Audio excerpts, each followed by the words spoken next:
La politique d'Aristote, livre 1er, chapitre 3. Sommaire. De la propriété naturelle et artificielle. Théorie de l'acquisition des biens. L'acquisition des biens ne regarde pas directement l'économie domestique qui emploie les biens, mais qui n'a pas à les créer. Modes divers d'acquisition. L'agriculture, le package, la chasse, la pêche, le brigandage, etc. Tous ces modes constituent l'acquisition naturelle.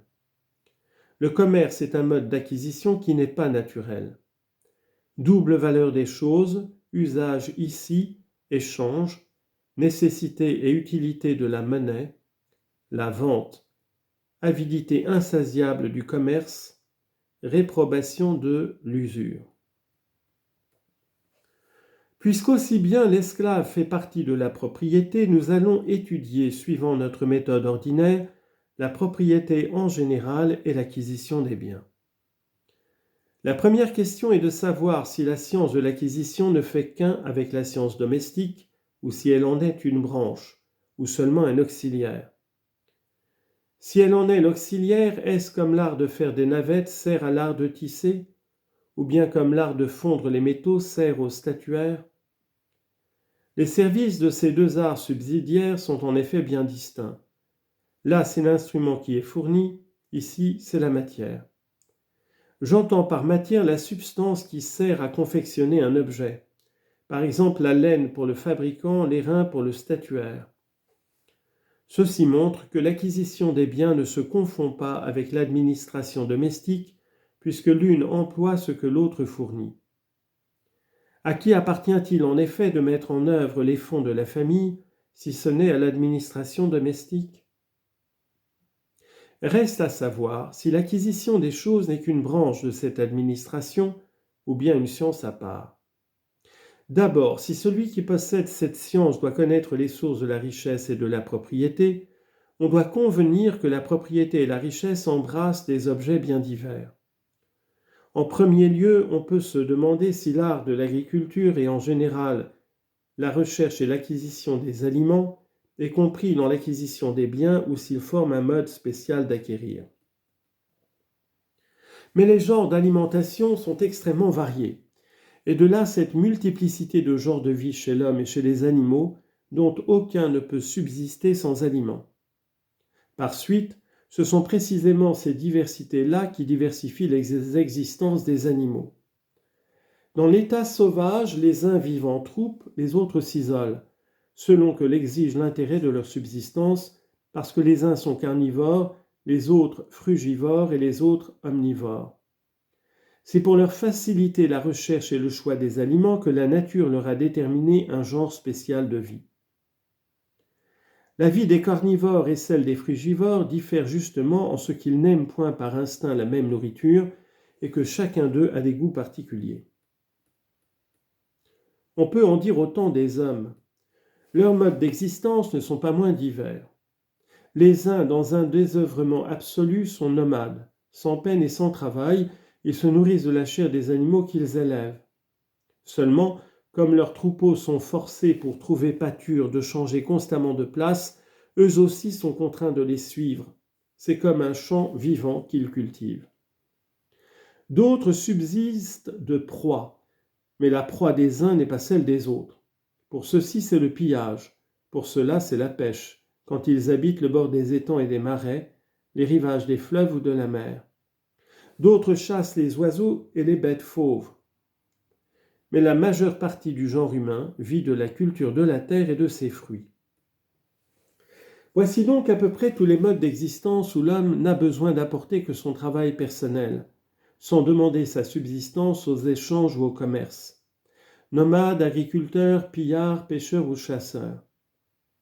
Des peuples vivent à l'aise en combinant ces existences diverses et en empruntant à l'une de quoi remplir les lacunes de l'autre.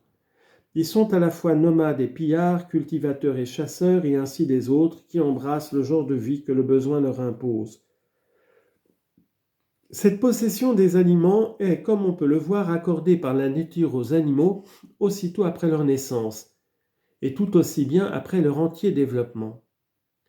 Certains animaux, au moment même de la ponte, produisent en même temps que le petit la nourriture qui doit lui suffire, jusqu'à ce qu'il soit en état de se pourvoir lui-même.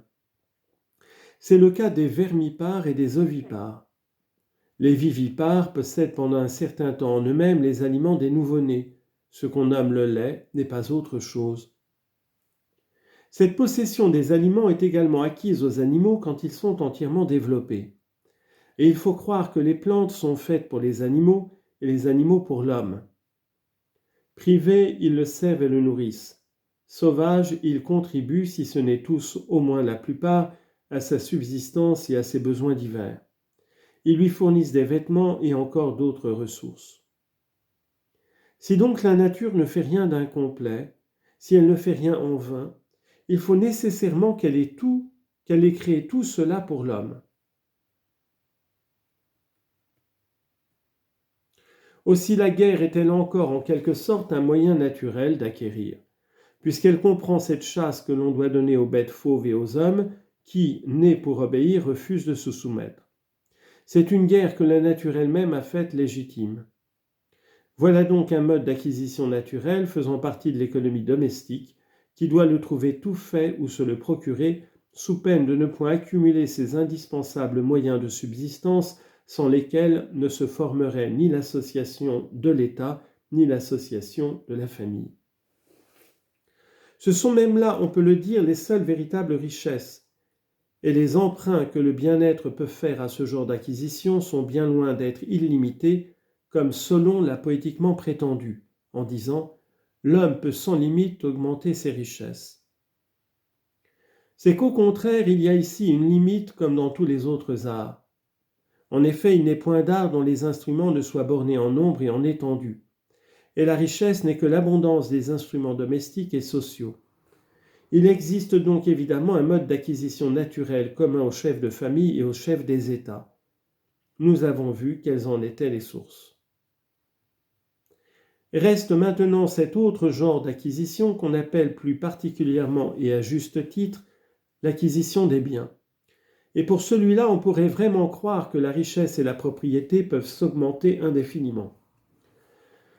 La ressemblance de ce second mode d'acquisition avec le premier est cause qu'ordinairement on ne voit dans tous deux qu'un seul et même objet. Le fait est qu'ils ne sont ni identiques ni bien éloignés.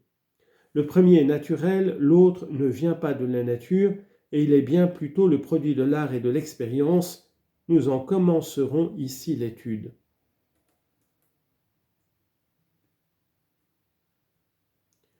Toute propriété a deux usages, qui tous deux lui appartiennent essentiellement, sans toutefois lui appartenir de la même façon. L'un est spécial à la chose, l'autre ne l'est pas. Une chaussure peut à la fois servir à chausser le pied ou à faire un échange. On peut du moins en tirer ce double usage. Celui qui contre de l'argent ou contre des aliments échange une chaussure dont un autre a besoin, emploie bien cette chaussure en tant que chaussure, mais non pas cependant avec son utilité propre, car elle n'avait point été faite pour l'échange. J'en dirai autant de toutes les autres propriétés. L'échange, en effet, peut s'appliquer à toutes, puisqu'il est né primitivement entre les hommes de l'abondance sur tel point et de la rareté sur tel autre des denrées nécessaires à la vie. Il est trop clair que, dans ce sens, la vente ne fait nullement partie de l'acquisition naturelle. Dans l'origine, l'échange ne s'étendait pas au-delà des plus stricts besoins, et il est certainement inutile dans la première association, celle de la famille. Pour qu'il se produise, il faut que déjà le cercle de l'association soit plus étendu. Dans le sein de la famille, tout était commun. Parmi les membres qui se séparèrent, une communauté nouvelle s'établit pour des objets non moins nombreux que les premiers, mais différents, et dont on dut se faire part suivant le besoin. C'est encore là le seul genre d'échange que connaissent bien les nations barbares. Il ne va pas au-delà du troc des denrées indispensables. C'est par exemple du vin donné ou reçu pour du blé, et ainsi du reste. Ce genre d'échange est parfaitement naturel et n'est point, à vrai dire, un mode d'acquisition, puisqu'il n'a d'autre but que de pourvoir à la satisfaction de nos besoins naturels. C'est là cependant qu'on peut trouver logiquement l'origine de la richesse.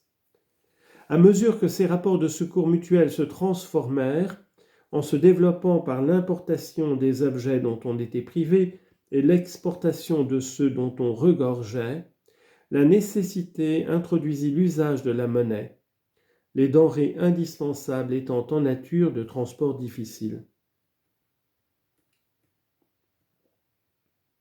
On convint de donner et de recevoir dans les échanges une matière qui, utile par elle-même, fut aisément maniable dans les usages habituels de la vie.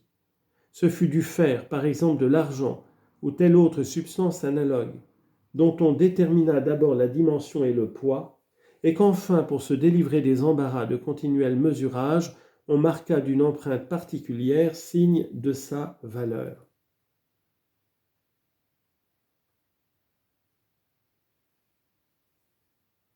Avec la monnaie, née des premiers échanges indispensables, naquit aussi la vente, autre forme d'acquisition, excessivement simple dans l'origine, mais perfectionnée bientôt par l'expérience qui révéla dans la circulation des objets les sources et les moyens de profit considérables.